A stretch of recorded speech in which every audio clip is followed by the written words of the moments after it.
Praise Yahweh, Shalom, give all praise Yahweh, Shemir Shabbat, Shemir Kakadasha. Honors to men and truth on down relating to truth and knowledge, so we know it's truth and knowledge. With the Wadi Yahweh, Shemir Shabbat, put in the spirit, elders and men and truth on down relating to this truth and knowledge, so we can know this truth and knowledge. And call Yahweh, Shemir Shabbat, Shemir Kakadash, give all praise Yahweh, Shemir Shabbat, Shemir Kakadash. Read data report, this is for educational uses under the Fair Use Act. For educational use purposes only. 1976 under the Fair Use Act. Putin signs a decree to allow retaliatory seizure of U.S. assets in Russia. Putin and China launched a war against the U.S. dollar. This is huge.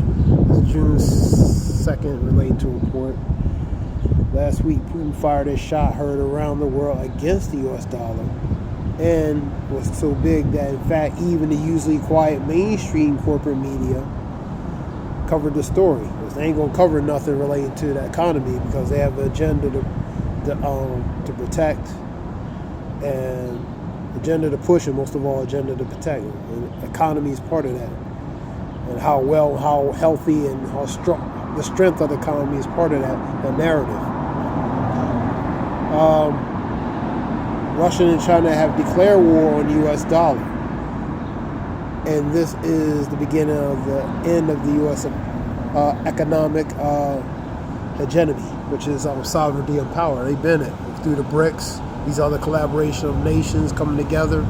You know what I mean? Their goal is to de-dollarization and really take down the dollar, man. Cripple and take down the dollar. That's the ultimate goal, man. I'm gonna play some of this. Let me see.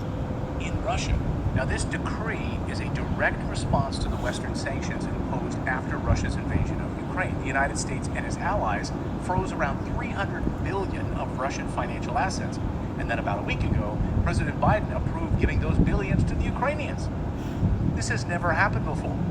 This was the final straw for Russia. They are done playing games with the U.S. dollar. It is over. So Putin fired back and signed a new decree enabling Russia to confiscate all U.S. real estate, stocks, U.S. currency, and on and on and on. Economists I've spoken to have said people have no idea how big a deal this is because the U.S. dollar is the reserve currency of the world. And you don't attack the reserve currency unless you're done with it.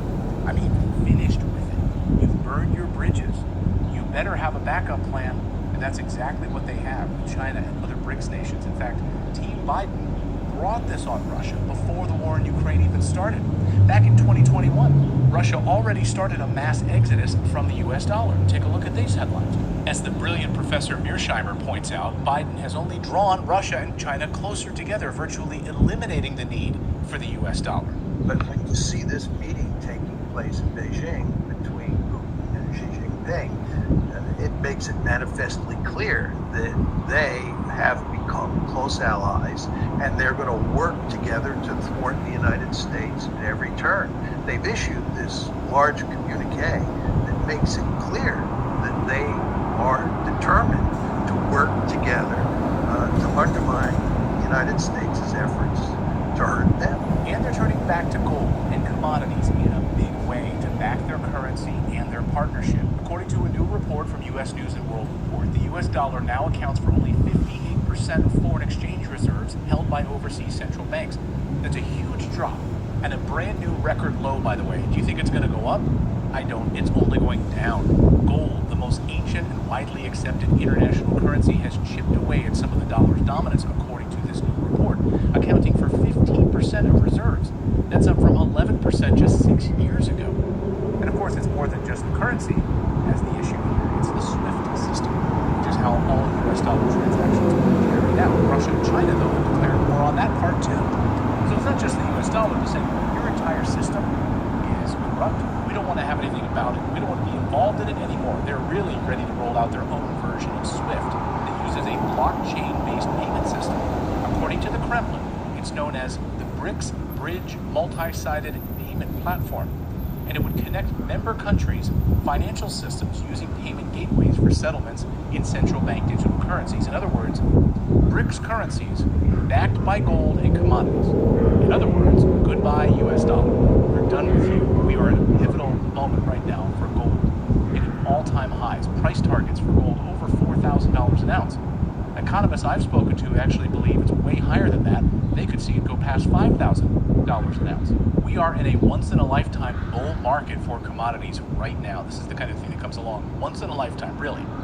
Guys, everyone wants the same thing when it comes to investments. Everyone always says they want to know the future, turn back the clock. How many times have I heard something like, oh, I wish I would have known about Netflix, or the rise of Apple, or Google, or Bitcoin? What was I thinking? I should have invested. People were telling me to invest in Bitcoin. Turning back the clock is impossible, and knowing the future is impossible as well. But the next best thing is to get a second chance to invest alongside proven winners or starting a brand new company right now. All-time highs, price targets for gold over $4,000 an ounce. Economists I've spoken to actually believe it's way higher than that. They could see it go past $5,000. Let me just go back a little bit. Gold over $4,000 an ounce. It's more than just the currency. The issue here, it's the SWIFT system, which is how all U.S. dollar transactions are carried out. Russia and China, though, have declared war on that part too. So it's not just the U.S. dollar, it's your entire system. And see, exchange results and help. Right here. See if I can get on it. 58% of the foreign exchange relating to the U.S. dollar. I just want to go back to this part. So the numbers are getting lower, man. That's what he's talking about. Let's continue on. Let me see. Million, and its founders knew what Great Pacific. I think it's the second listing of Great Pacific Gold when they start seeing. If you're an investor, this is just talking about him doing his investment thing. But basically, Putin and China have launched relating to against the U.S. dollar. That goes to, like I was saying, to take the U.S. dollar out. You know what I mean? That's what they want to do. I want to go to a word. I seen a word called normalcy bias.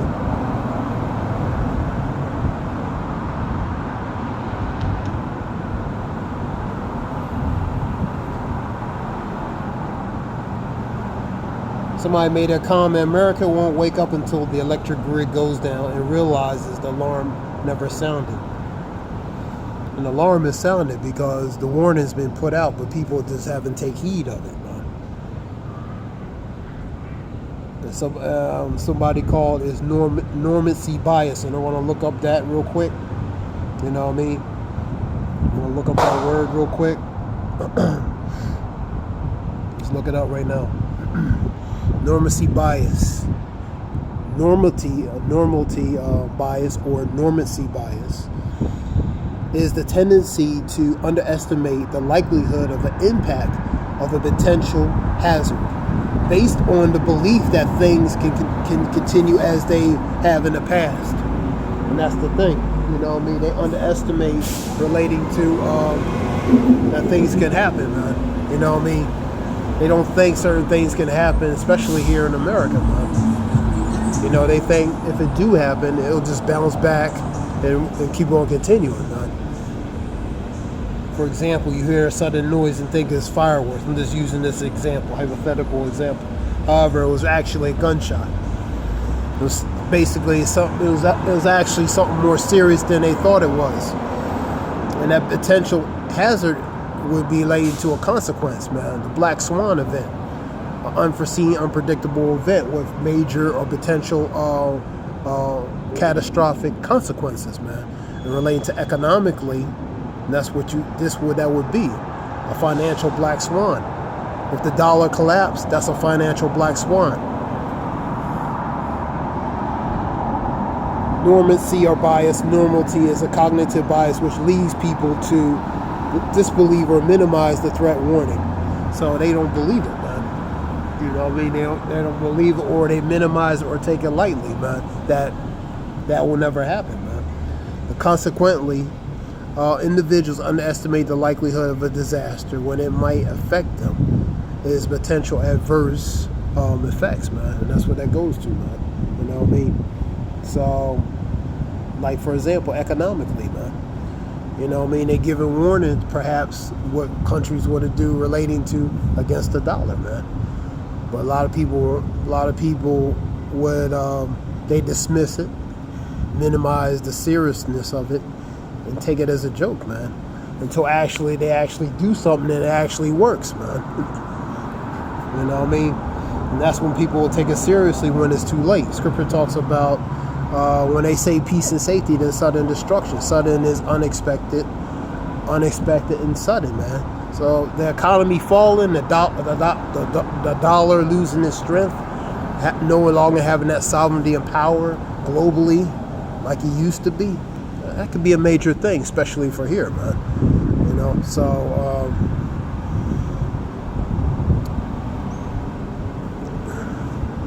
these countries, they have goals relating to China and Russia, the BRICS nations, Brazil, Russia, India, China, and these other ones who are collaborating with the BRICS, man. They have a goal to take down this dollar, man. They're not in the interest for the U.S., man. They pretty much telling you.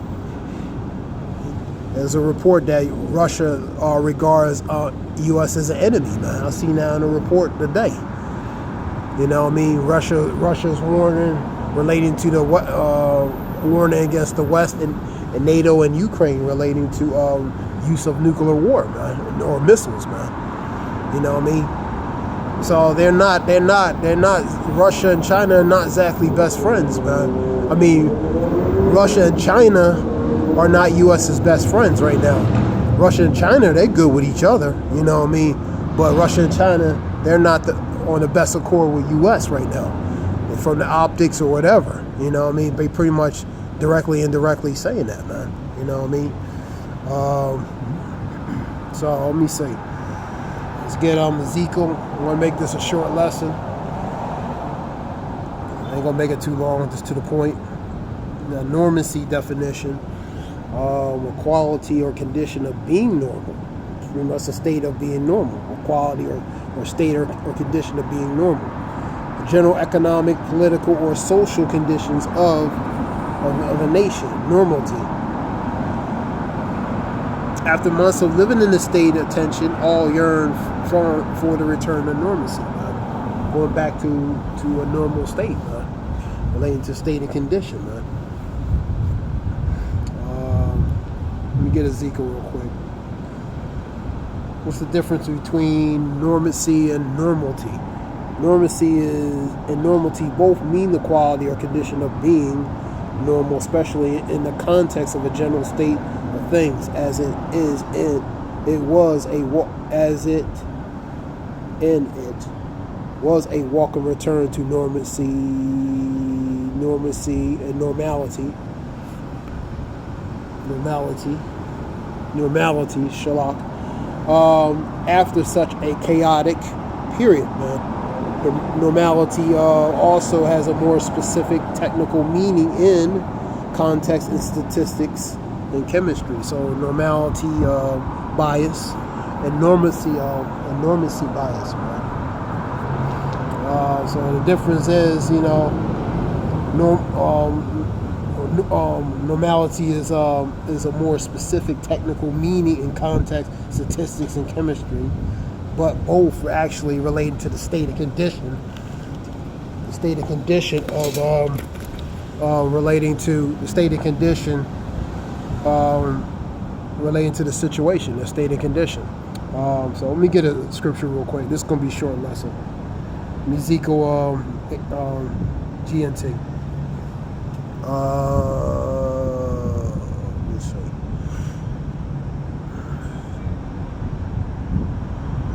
This is the sovereign Lord, says God.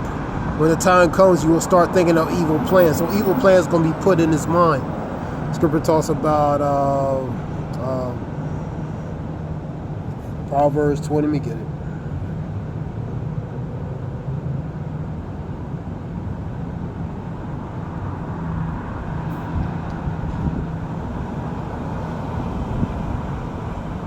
Get it from GNT.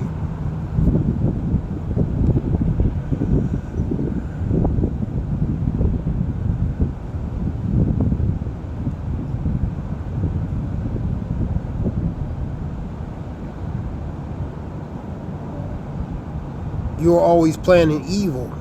You will earn a reputation as a troublemaker. That's a mischievous person.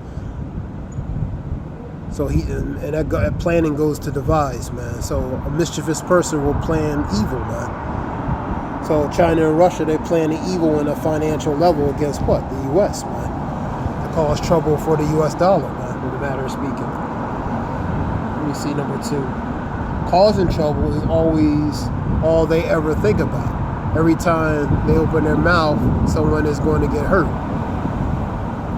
So their goal is to cause mischief, man. Mischief goes to serious harm, and even serious harm. We'll get it from the regular version. KJV.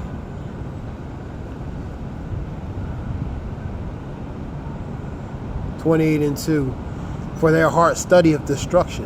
Their heart, which is their mind, they study of destruction. And their lips talk of mischief, which is deceit.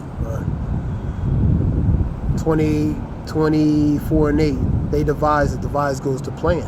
Coordinate, strategically scheme, coordinate, plan, to do evil. He that devises to do evil shall be called mischievous person. That's an evil person. Mischievous is one who causes harm, even serious harm.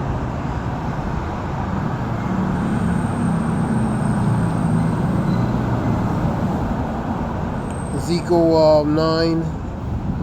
I'm going to go to the NIV, then I'll go to the KJV. You know what I mean? Let's go to 11.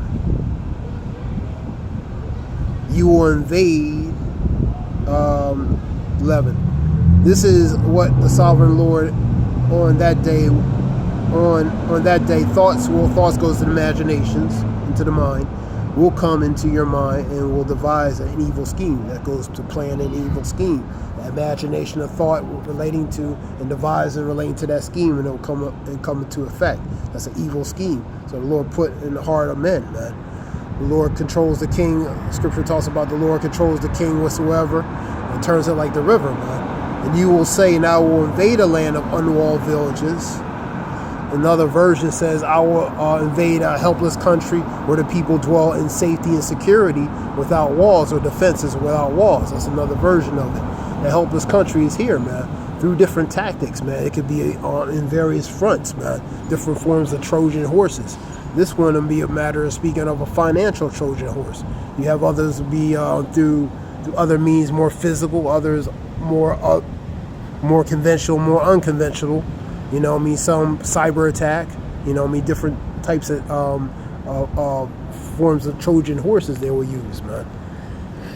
Even the drugs is a form of a Trojan horse. The infiltration of drugs and different things that can go through these vulnerable spaces, which is here in this country, man. And for example, that's a good example. And I will invade a land of unwalled villages and will attack peaceful, unsuspected people. That's the people who live in peace and safety. And all of them living without walls and without gates and bars, man. No form of defenses and walls or defenses, man. So it's going to come upon unsuspected people that don't even know what's coming, man. The normality bias, the normalcy bias, where they can't perceive or even develop the concept of certain things happen, especially here, man, because to the average citizens, this place is invincible. They wouldn't even try nothing here. You know what I mean? Many people believe that. And many people adamantly in the heart believe that, man. You know what I mean? That's why they have the attitude of that nothing, they minimize relating to the severity of certain situations that could happen here, whether financial, economically, whatever the case might be. You know what I mean? Let me go back to that. And I will plunder and loot and turn against the resettled ruins, and the people gather from the nations and rich livestock and goods. and living in the city, living at the center of the land. This goes to looting, siege, and occupy, man. That's what that really goes to. So there's different ways of doing it. Cyber attacks, for example, infrastructure, electric grid, knocking out certain forms of infrastructural power, man. Other forms would be through the economical aspect, man. Knocking power or sovereignty of that U.S. dollar, man. Will cripple the financial infrastructure here in this country, man. For example, man. So it's different forms of Trojan horses. Trojan horses, the optics are looking like something that's non-threatful, but internally it's actually threatful, man. You know, it's a form of a virus to, you know, in a matter of speaking, whether a financial virus, whether a literal virus, cyber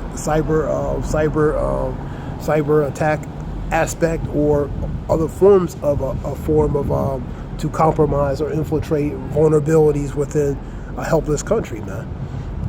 Let's get Shalak for rambling. You know what I mean? Hope I'm not rambling too much. GNT. Let's get that.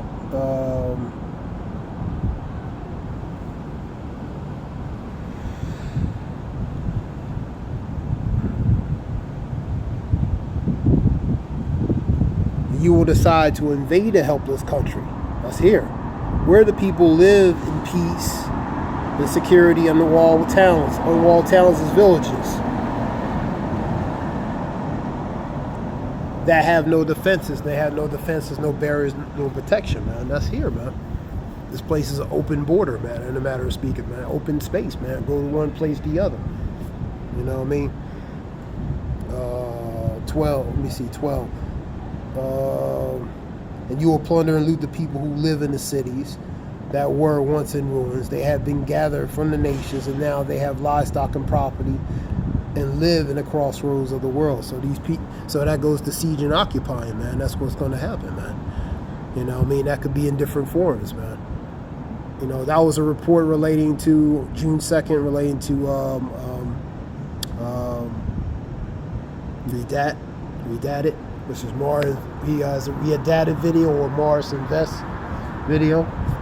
So talking about, as you see in videos relating to the dollar, talking about the dollar.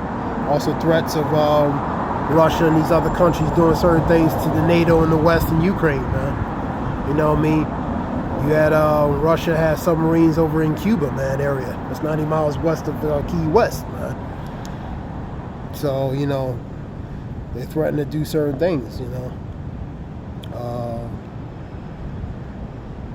So this is just something short real quick. I'm going to give all praise Yahweh Shem Yahshua Bashem Rakakadas. I hope it helps relate to information.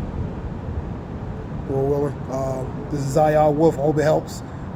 Give all praise Yahweh Shem Yahshua Bashem Rakakadas. Zayah Wolf Shalom.